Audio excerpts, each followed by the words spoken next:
बचन रवि कर निकर मनोजं मारुततुल्य वेगं जितेन्द्रियं बुद्धिमतां वरिष्ठं वातात्मजं वानरयूथं श्रीरामदूतं शरणं प्रपद्ये। वक्रतुण्ड महाकाय कोटिसूर्य समप्रभा निर्विघ्नं कुरु मे देव सर्वकार्ये सर्वदा। कहा गया है कि अन्य घड़ी जब हुई सत्संग वह घड़ी धन्य है। घड़ी में इस समय में सत्संग हो, राम कथा का अविरल धारा बहे, वही घड़ी जो है धन्य। आज श्रीमद् भागवत के माध्यम से, श्रीमद् भागवत है क्या? यह साक्षात भगवान कृष्ण का विग्रह ही है। श्रीमद् भागवत ग्रंथ का प्रत्येक श्लोक, प्रत्येक अक्षर अमृत के स्याही में, अमृत को स्याही बना करके भाव के कमल से, भाव के कमल कलम से इसको व्यास जी ने पिरोया है। यह इसलिए यह अत्यंत पवित्र है, अत्यंत अस्मरणीय है, अत्यंत ही वर्णनीय है। उत्तम है, सर्वोत्तम है।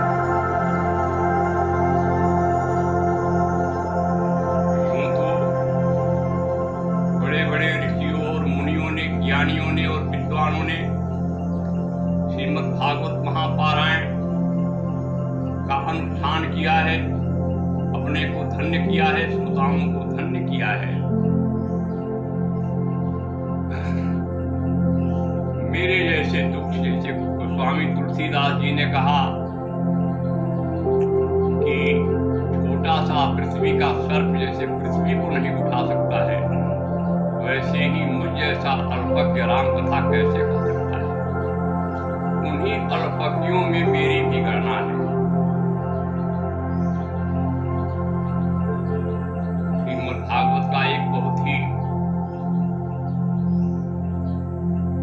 श्रीमद् भागवत रूपी सागर से एक छोटा सा मोती उठा करके मैं आप लोगों को देने का प्रयास करूंगा।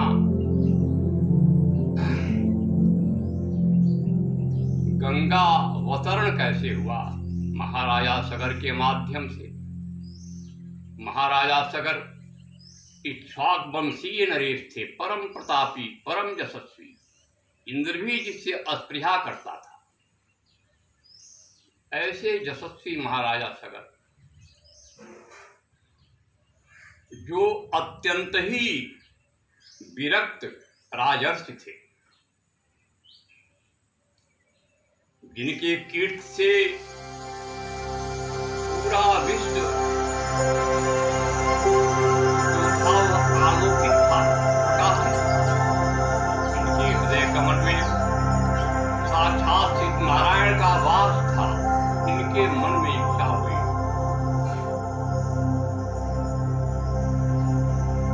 कि मैं एक यज्ञ करूं, अश्वमेध यज्ञ करूं। कहा जाता है कि जो 100 अश्वमेध यज्ञों को पूरा कर देता है वह इंद्र के पदवी को प्राप्त कर देता है। इसलिए अश्वमेध यज्ञ करने वालों से इंद्र हमेशा भयभीत था। 99 यज्ञों का अनुष्ठान इन्होंने कर दिया। 100वां जब इन्होंने जब यज्ञ करने लगे तो इंद्र जो है चोर का भेष बना करके, अश्वमेध यज्ञ में जैसे सर्वविदित है कि घोड़ा छोड़ा जाता है, पूरे विश्व में घूम घूम करके घोड़ा जो पकड़ लेता है उसे युद्ध होता है। इस प्रकार अपराजित जो राजा होता है वही उसी का अनुष्ठान पूरा माना जाता है।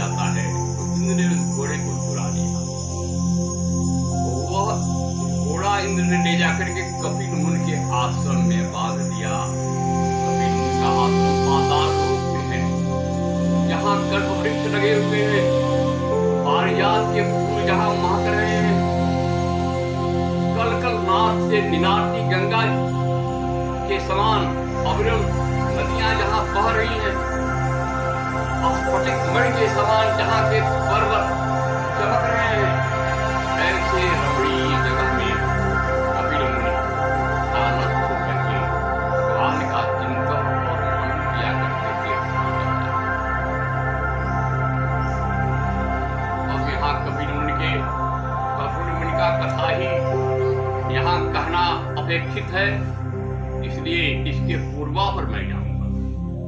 कपिल मुनि के उत्पत्ति के बारे में मैं बताऊंगा। थे कौन कपिल मुनि?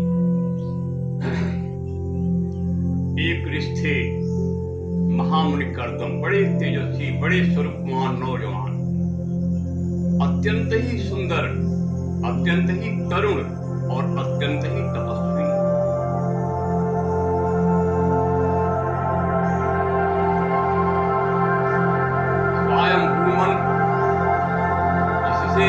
इनसे इस विश्व की उत्पत्ति हुई है, जो हमारे सब पूर्वज हैं, उनकी एक कन्या थी जिसका नाम था देवहूति। बड़ी सुंदरी, बड़ी ही सद्गुणी, बड़ी ही सद्विचारिणी वह कन्या थी। स्वयंभू मन के मन में ये इच्छा जागृत हुई कि इसके योग्य वर कौन है संसार में, क्योंकि पिता जो है अपने पुत्री को सुयोग्य वर के हाथों में सौंपना चाहता है ताकि वह निश्चिंत हो जाए।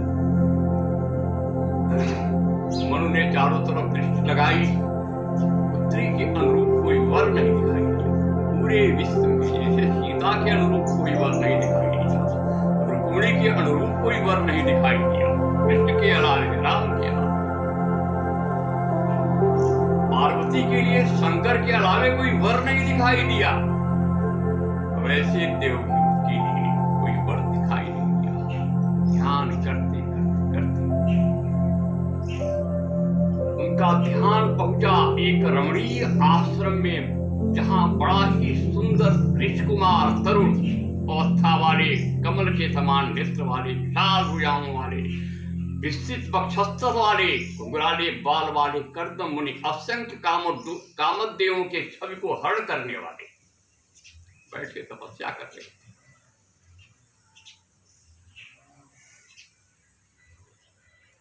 मनु ने सोचा कि निश्चित ही यह हमारे पुत्री की अनुरूप वर हैं। पुत्री को, देवहूति को इसका नाम था।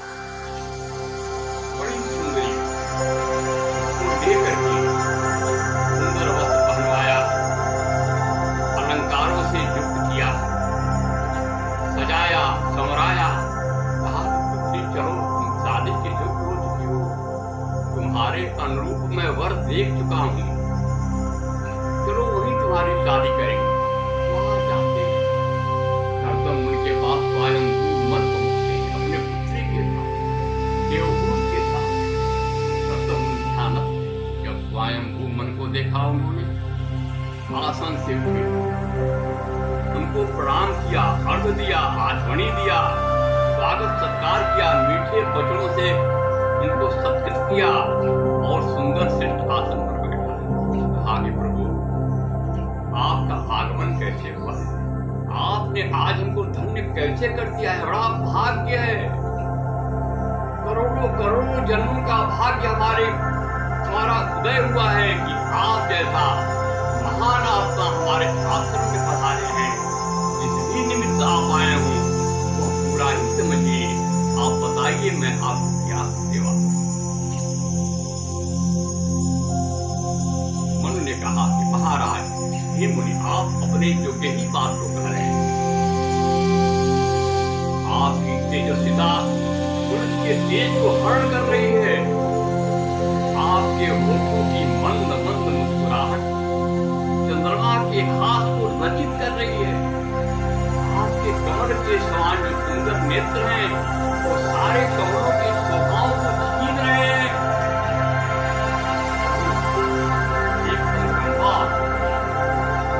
यह हमारी कन्या है, आप देख रहे हैं, ये देवभूत नाम की कन्या जो विनीत ही उसके हाथ जोड़े हुए आपके सामने खड़ी है। मुनि, आप इसको अपने भार्या के रूप में भार्या के रूप में ग्रहण करके हमको धन्य बना दीजिए। हमको अपना जो है, हमको जो है ये यही मांग रहा हूं आपसे कि आप हमारा जामाता बन जाइए। इसके अलावे जो है मुझे कुछ नहीं चाहिए। कर्दम मुनि कहते हैं, प्रभु बड़ी ये जबरदस्त की बात आपने कही। अरे कहाँ यह वन, कहाँ यहाँ चरने वाले मृग इत्यादि पक्षी, हिंसक जीव जंतु, कहाँ ये कुशकंटक की चटाई, कहाँ यह आपकी सुंदर राजकुमारी जो रति और अप्सराओं के सौंदर्य को छीनने वाली है, अत्यंत ही सुंदरी, जिसके मुस्कुराहट से पूरा विश्व ही झुक जाए। ऐसे कन्या को आप हमको देना चाहते हैं?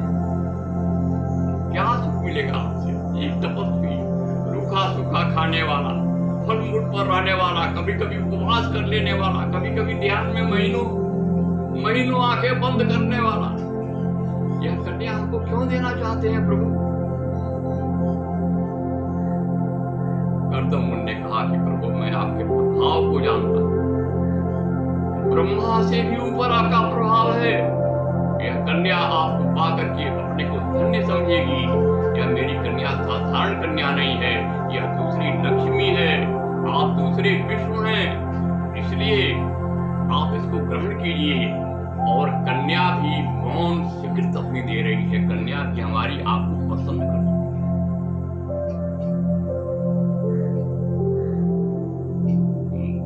मन में ये कर्दम जी ने उनके बात को स्वीकार किया और उसी आश्रम में विवाह संपन्न हुआ।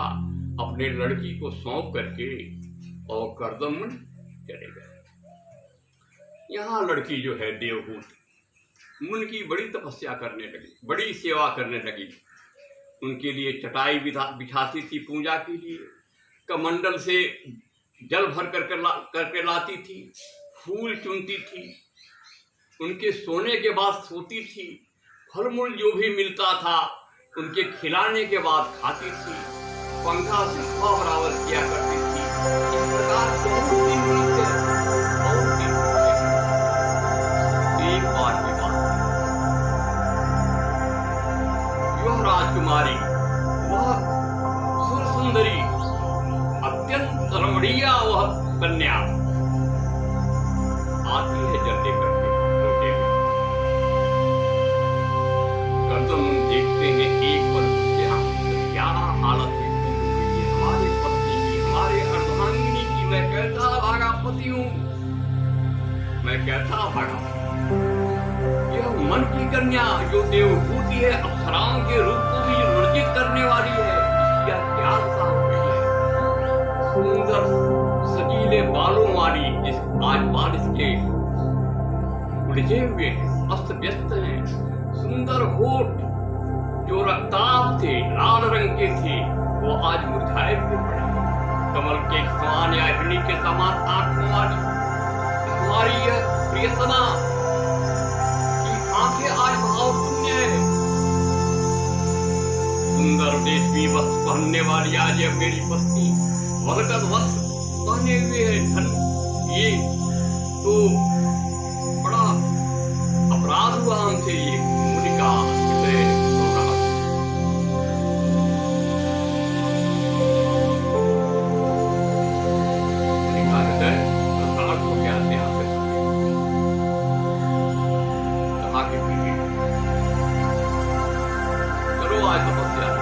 चलो हमारे साथ एक सरोवर के पास उसको लेकर के सरोवर के पास जाते हैं देवभूत को और कहते हैं कि डुबकी लगाओ। क्यों ही डुबकी लगाती है देवभूत? सरोवर से बिंदु सर उसका नाम था, सरोवर का एक सुंदर विमान करो, इतना सुंदर अलौकिक विमान जिसमें हजारों कमरे बने हुए हैं। हर कमरे में दासियां, अत्यंत तरुणी सुंदरी दासियां खड़ी हैं। कोई उपटन लेकर के, कोई ऐनक लेकर के, कोई श्रृंगार की सामग्री लेकर के, कोई जल लेकर के, सब हाथ जोड़े खड़ी है। उसमें से एक परम सुंदरी अप्सरा देवभूत के हाथ को पकड़ करके उस विमान में बैठाया। कर्दम मुनि भी बैठे, हजारों कमरे थे, हर कमरे में रस प्यारा सुंदर सुंदर वस्त्र, सुंदर श्रृंगार की सामग्रियां भरी पड़ी थी। सुंदर सुंदर पलंग हाथ के दांत के, जिसमें रस चढ़े हुए थे, सुंदर बिछौने में बड़ी बिछे हुए थे। उसी एक बिछौने पर कर्दम मुनि और मन के समान वेग वाला विमान इच्छा करते ही चलने वाला था। इच्छा हुई कि आज हम इंद्रलोक चले, इंद्रलोक पहुंच गया। इच्छा हुई कि आज शंकर के कैलाशपुरी पर चले, वहां पहुंच गया। इच्छा हुई कि आज वैकुंठपुरी का सैर किया जाए, वहां विमान लेकर के चला गया। इस प्रकार हजारों वर्ष तक देवभूत ने और कर्दम मुनि ने भोग विलास किया उस विमान में।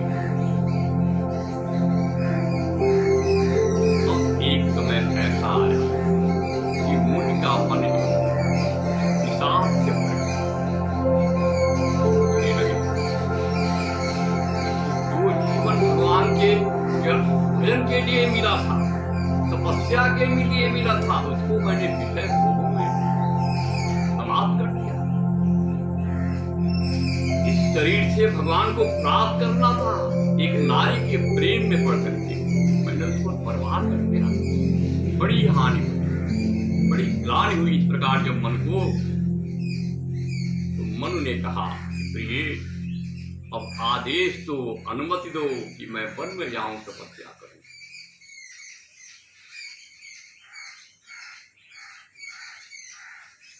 तो देवहूत ने कहा, प्रियतम, हमारे प्राण प्यारे, हमारे जीवन के सर्वस्व, हमारे सिंदूर के स्वामी, अभी मुझको कोई पुत्र प्राप्त नहीं हुआ है, मैं पुत्रवती नहीं हुई हूं, कम से कम एक पुत्र हो जाए, आप वन में चले जाए।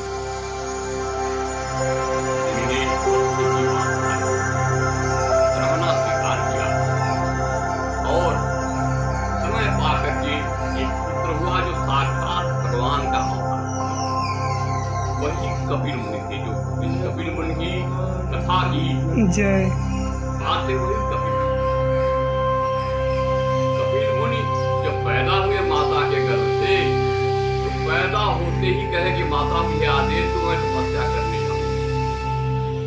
माता ने कहा कि पुत्र, तुम्हारे पिता चले गए और तुम भी जा रहे हो, मैंने अभी तत्व ज्ञान क्या है, ईश्वर से संबंधित ज्ञान क्या है, कैसे मेरी मुक्ति होगी, जिसको मैं जान नहीं पाई, कैसे जाऊंगी।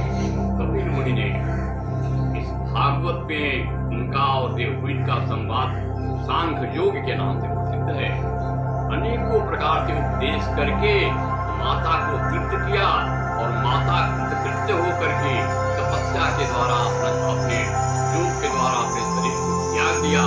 अब कपिल मुनि जो है पाताल लोक में जाकर के तपस्या करने लगे, वही कपिल मुनि। अब गंगा अवतरण की कथा, बंदों सारदयो सुर सरिता, वही बंदनी है बच्चा सरस्वती और गंगा। बंदों सारद और सुर सरिता, जुगल पुनीत मनोहर चरिता। अरे बंदों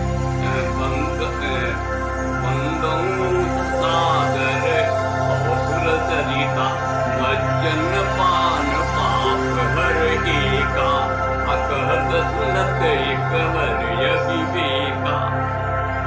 गंगा में स्नान करने से जन्म जन्मांतर के पाप से आदमी मुक्त हो जाता है। रानी का स्नान करने की क्या बात है, 100 योजन की दूरी से केवल गंगे गंगे गंगे गंगे आदमी कहे, वो अभी मुक्त का अधिकारी हो जाता है। ऐसा वेदों में पुराणों में कहा गया है, ऋषियों के द्वारा ये कहा गया है। तो आर्य चक्र की कथा हम सुनाते हैं। समय कम है, इसलिए समय का ध्यान रखते हुए भी तो कपिल इंद्र ने उस घोड़े को छुड़ा करके कपिल मुनि के आश्रम में जब बांध दिया तो सगर के 60,000 बड़े पूरे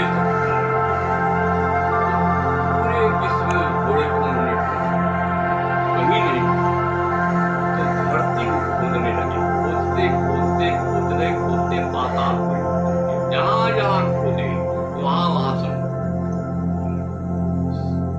सागर नाम है। समुद्र का एक नाम है सागर, यानी सगर के पुत्रों ने खोदा, इसलिए उसका नाम सागर पड़ गया। सगर के नाम से ही सागर पड़ गया।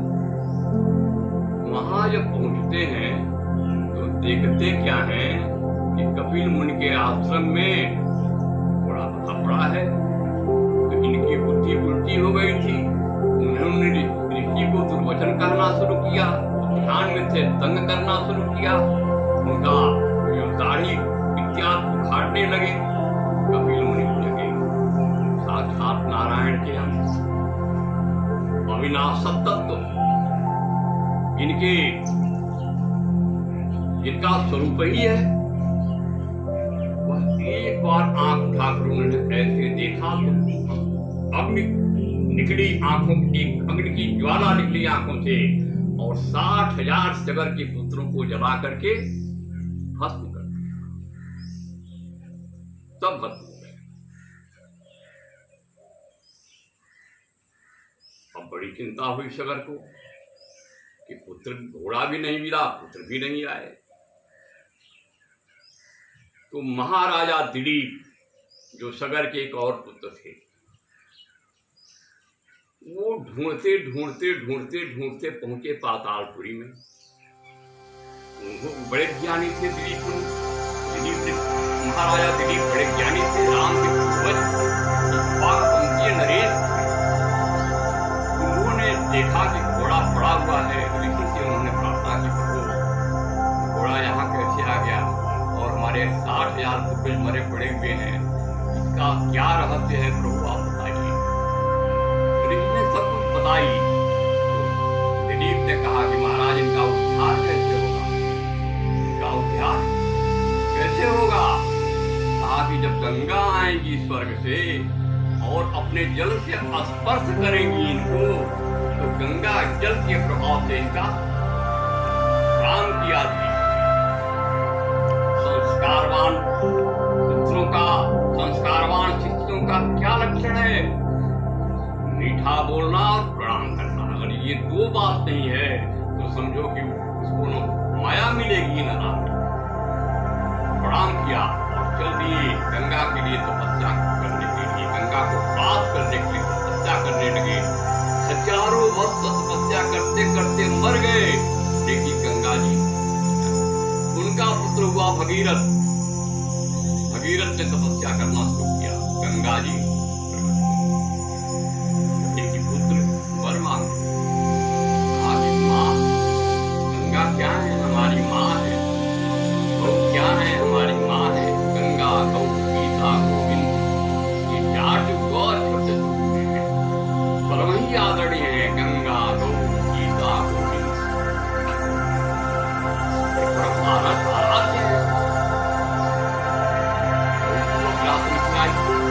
गंगा के प्रक्षालन कीजिए, गंगा जल का पान कीजिए, गोविंद का स्मरण कीजिए, गीता पढ़िए। ऐसा कोई समस्या नहीं है, ऐसी कोई बात नहीं है जो इससे आप जो है ये उत्तीर्ण हो जाए। समस्याएं हट जाती हैं, वहां विघ्न बाधाएं खत्म हो जाती हैं। जम का कुठार भी वहां कुंठित पड़ जाता है, मुक्ति का धाम खुल जाता है चारों के सेवन करने से। यह हमारी वाणी नहीं है, यह वेदों की वाणी है। हमारे मुख से वेद की वाणी निकल रही है, हमारी वाणी नहीं है। हमारी वाणी तो मनुष्य की वाणी है, यह भागवत की वाणी है। तो आगे मैं प्रकट तो होंगी, आऊंगी, लेकिन मुझको रोकेगा कौन? ने कहा कि माँ, आप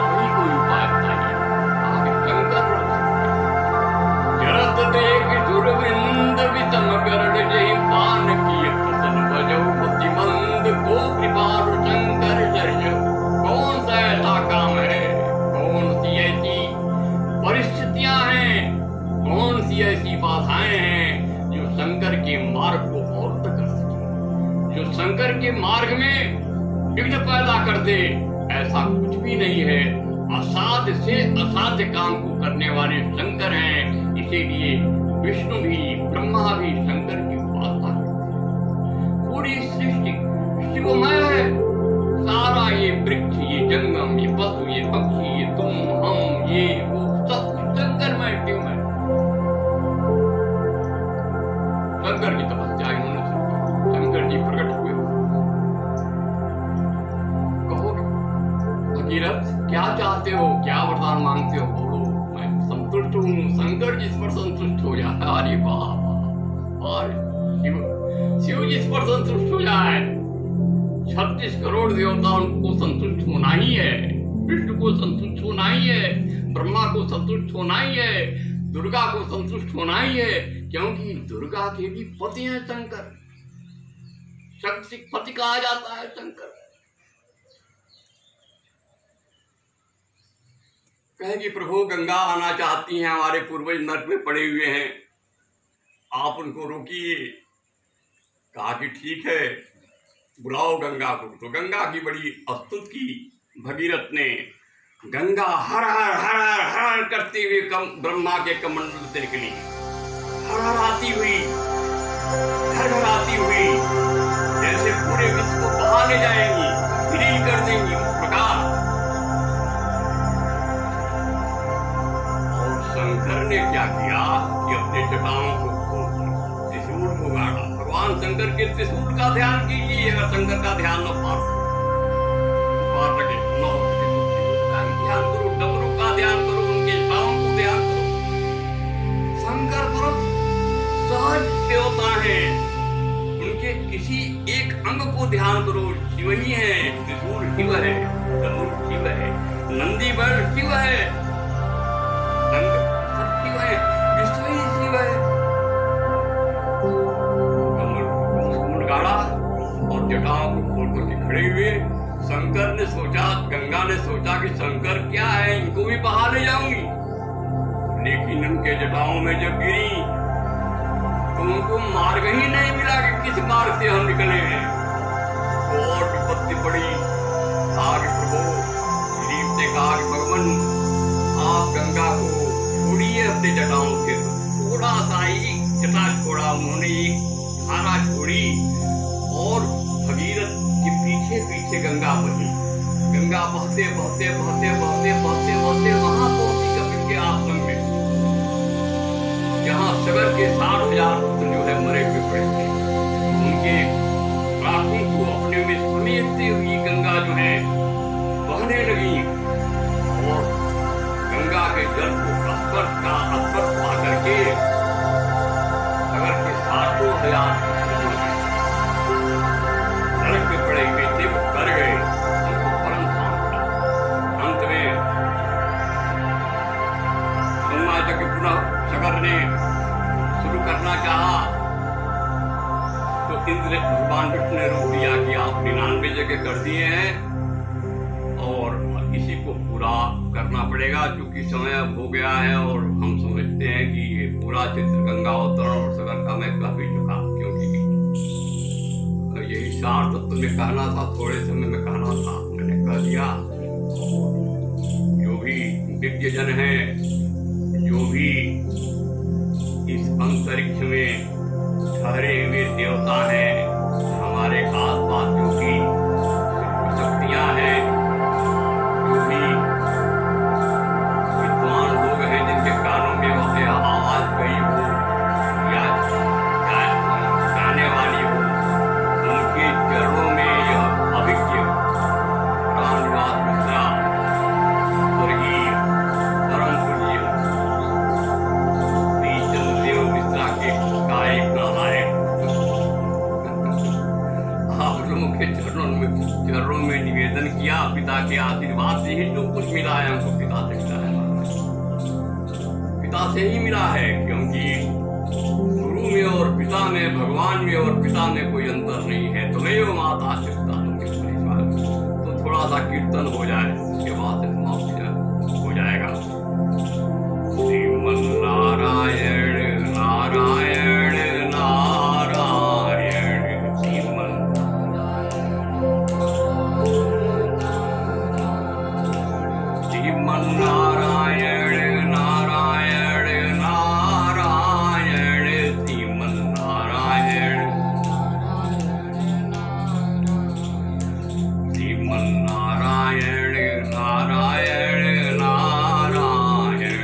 श्रीमन्नारायण नारायण नारायण श्रीमन्नारायण नारायण नारायण श्रीमन्नारायण नारायण नारायण श्रीमन्नारायण नारायण नारायण श्रीमन्नारायण नारायण नारायण। बोलिए धर्म की जय। धर्म का नाश प्राणियों में विश्व का हर हर महादेव।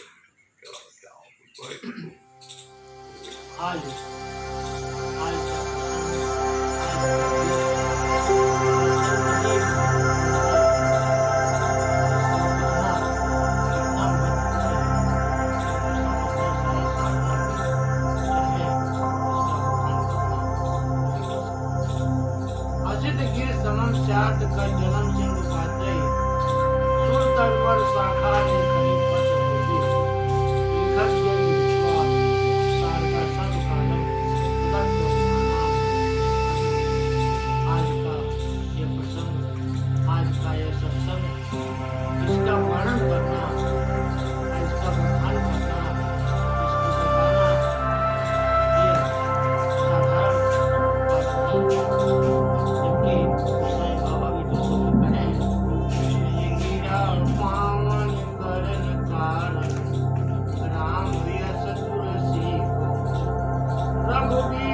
चरित अपार पार पार कब की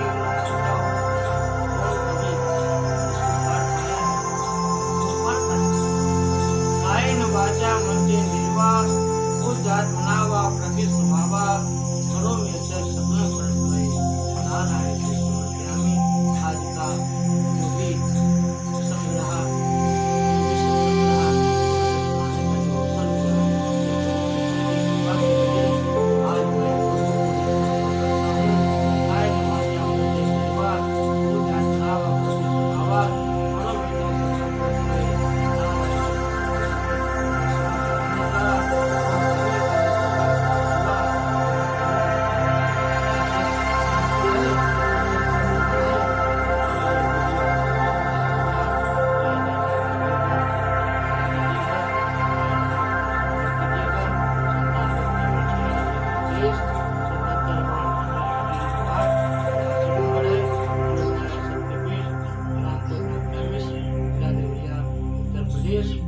राधे राधे, राधा राधा